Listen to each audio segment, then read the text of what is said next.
Begin voiceover. Gravelly, ancient voice. The camera shows no faces, just a dark command hall, flickering displays, a distant war museum. They were small, fragile-looking, carbon-based bipeds from a blue planet with too many oceans and not enough sense. At least, that's what we believed.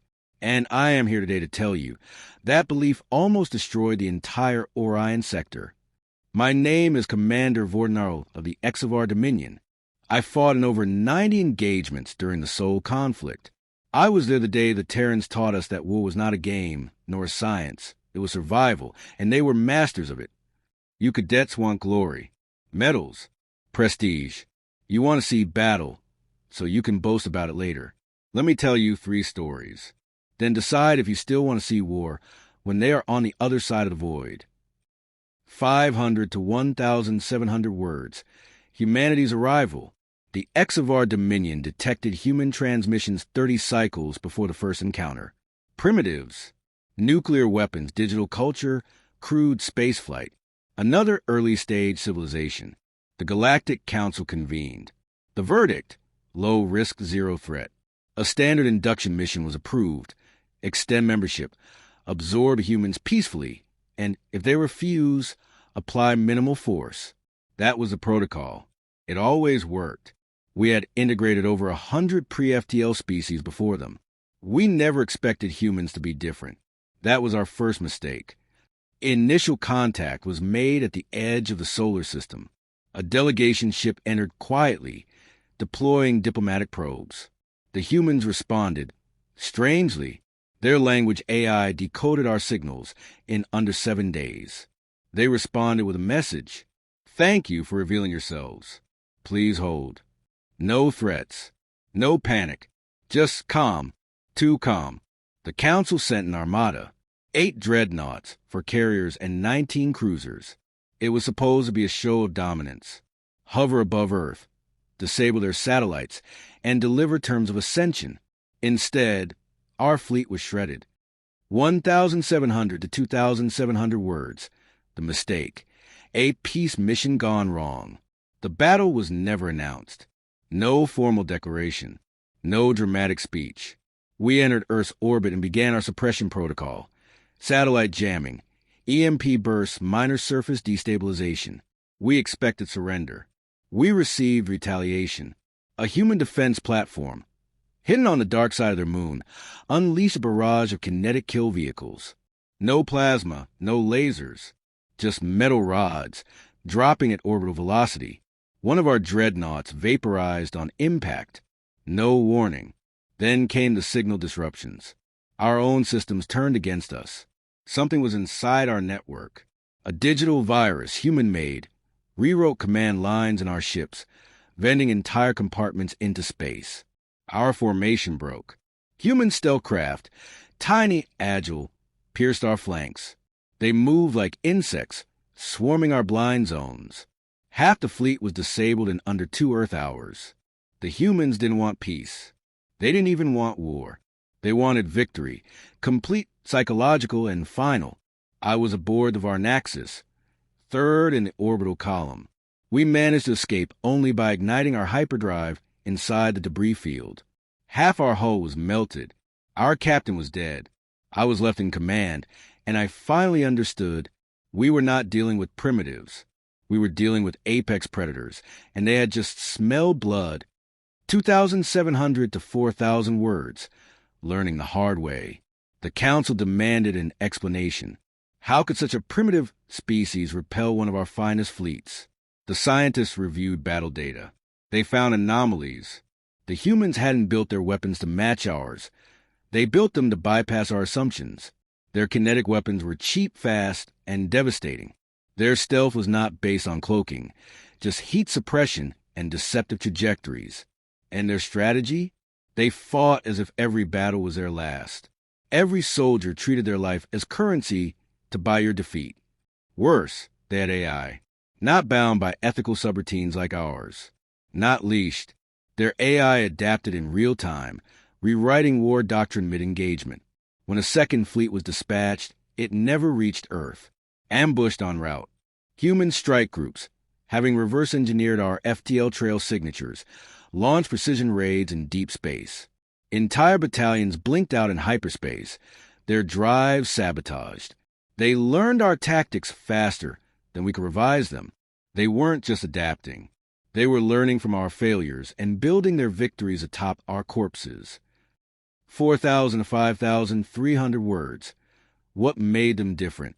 We had faced aggressive species before, warlords, empires, AI rogue states. But none were like humans. They trained for pain. Human soldiers underwent simulations that induced suffering, not avoided it. They weaponized psychology. Some of their strike teams left behind messages in alien languages, predicting our next moves. They disrespected hierarchy. If a commander died, the next warrior stepped up without pause. Their soldiers sang during battles, laughed while wounded, wore bones of the fallen as symbols. Not all of them, of course, but enough to break morale across the X of our ranks. They carried memories of Earth into battle, not to remember home, but to remind themselves of what they'd burn you down to protect. One human captain, during the siege of Dural 7, transmitted a single message before obliterating our planetary shield array. We warned you. Now we bury you. They did. 5,300 to 6,000 words. Closing the first account. I ended my first campaign as the sole survivor of my division. A Terran unit had surrounded us, cut supply lines, and waited. They didn't rush. They watched us starve. Then they attacked in the dead of night with drones and firestorms. The sky burned for days, and somewhere beneath it, I crawled into a crater and begged the void to take me. I was captured, interrogated, and released intentionally. A message. They didn't need to kill me. They wanted me to tell the others. I did. That was 30 cycles ago. And the galaxy still bears the scars. That was only the beginning. Next, I'll tell you what happened when we fought them at full strength and still lost. You think wars end with one battle? With a decisive blow? Not with the Terrans. They treated every loss as a lesson, every defeat as an instruction manual, and every victory as a prototype for something worse. After Earth's retaliatory victory, the Galactic Council committed fully. Over 60 worlds pledged troops. A grand armada was assembled, 312 capital ships, mobile foundries, logistics fleets. We thought our numbers would crush them. We were wrong again, and this time we would bleed. Humans had no central command in the stars. They scattered, spread across asteroid belts, moons, rogue planets.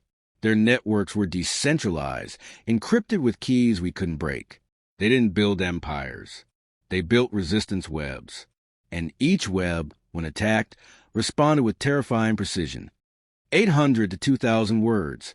Psychological warfare. They fought with bullets and drones. Yes, but their most brutal weapon? Fear. The first signs were small, glitches in fleet HUDs. Subtle, harmless, until our soldiers began seeing human faces where system alerts should be. Then came the whispers. Background static that wasn't random. It repeated words in our native tongues. We see you. You are not alone. We know where your children sleep. Command thought it was sabotage. It wasn't. It was warfare aimed at morale.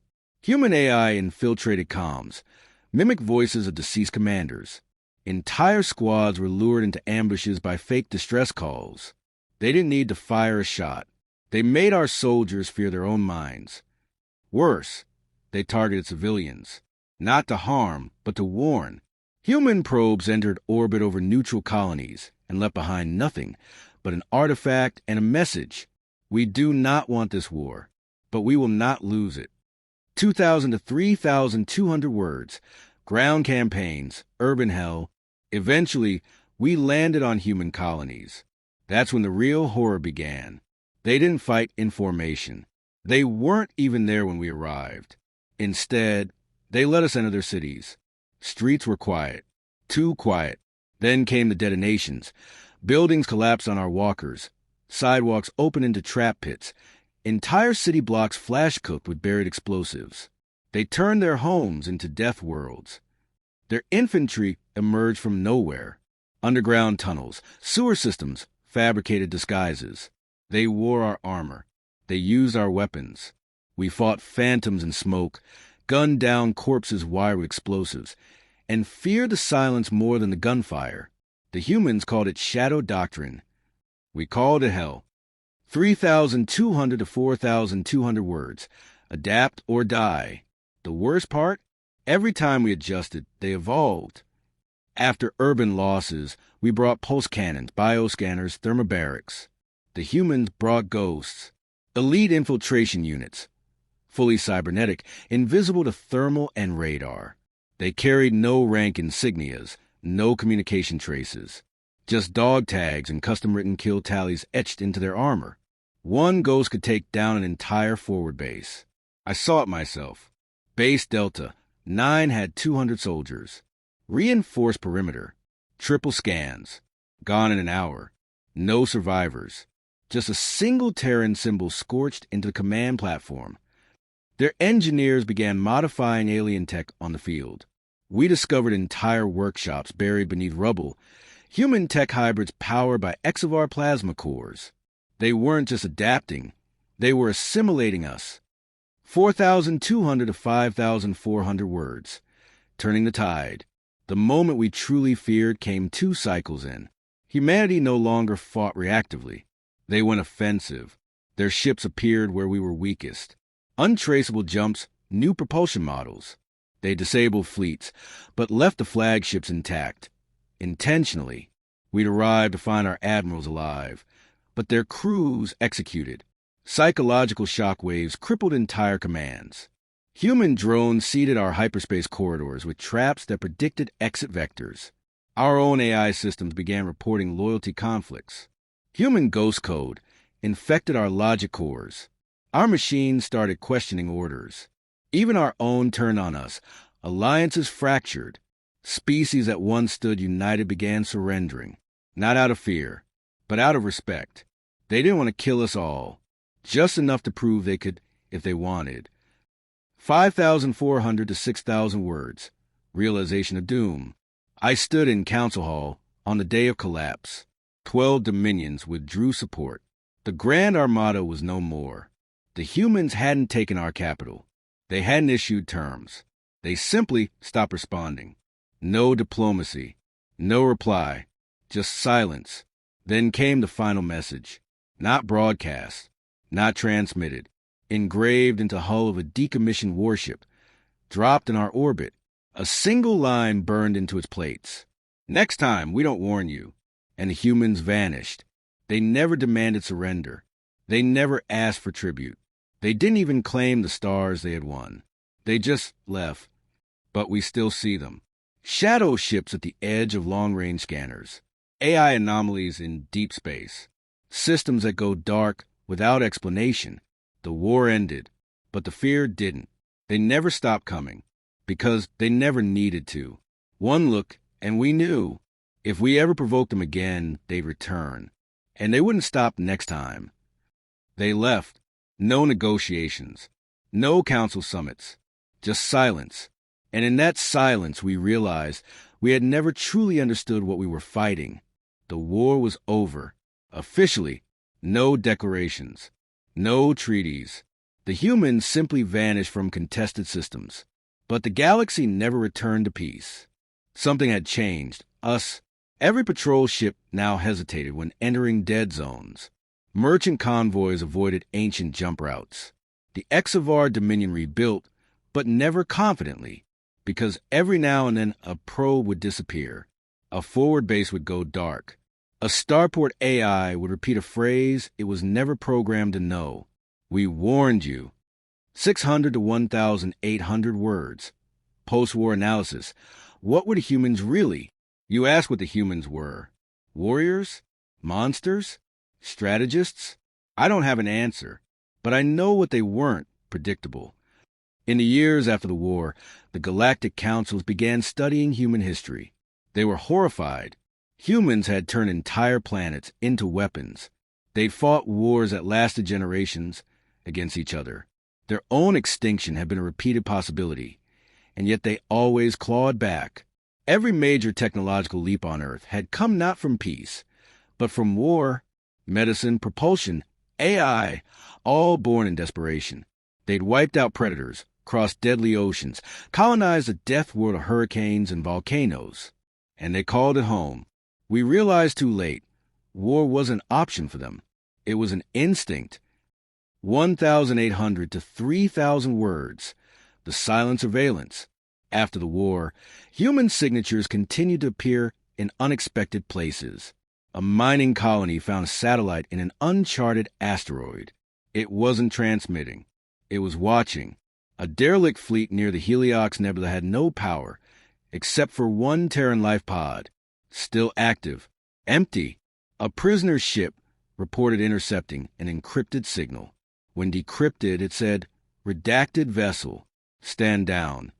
They did, without questioning why. The humans weren't gone. They were watching, waiting, and yet no aggression, no invasions, no occupation, because they had already won. Not militarily, mentally, spiritually. They had convinced us that fighting back wasn't worth it. 3,000 to 4,200 words, what we lost and gained, the HFY rebuilt. Cautiously, military academies rewrote their doctrines. Training now included simulations against Terran tactics. But every scenario ended the same way. Defeat. We stopped building ships to look powerful. We built them to survive. We retired our AI, replaced them with hybrid systems inspired by human architecture. Illogical, emotional, adaptive. Some even began copying human behaviors. Our diplomats used Terran phrases.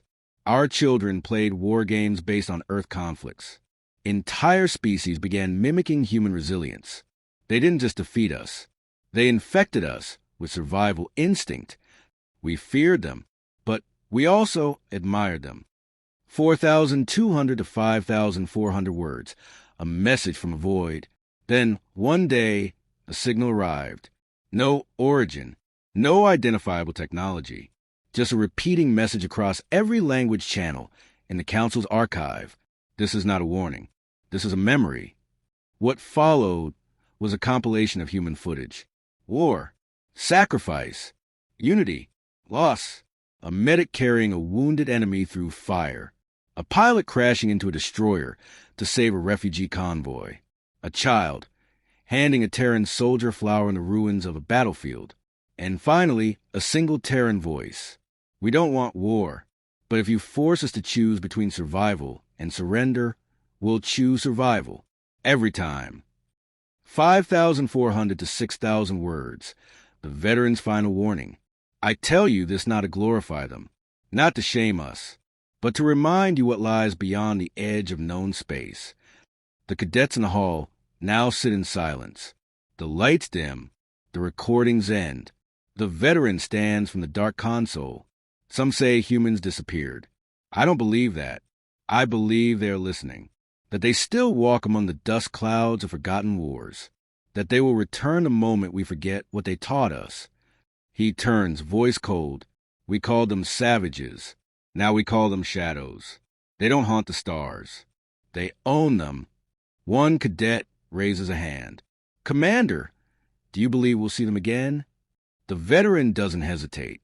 "No, I believe they'll see us first."